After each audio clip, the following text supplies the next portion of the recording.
In today's video, I'm going to show you how to create a profile backlink on Trello.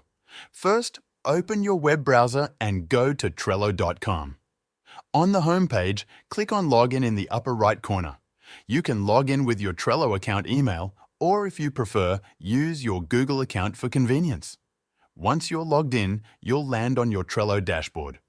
From here, go to the upper right corner and click on your profile picture or icon. A drop-down menu will appear. Select Settings. In the Settings menu, click on Profile and Visibility.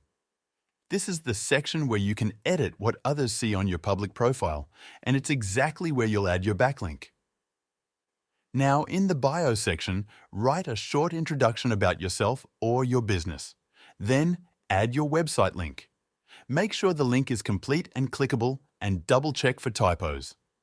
Finally, scroll down and click Save.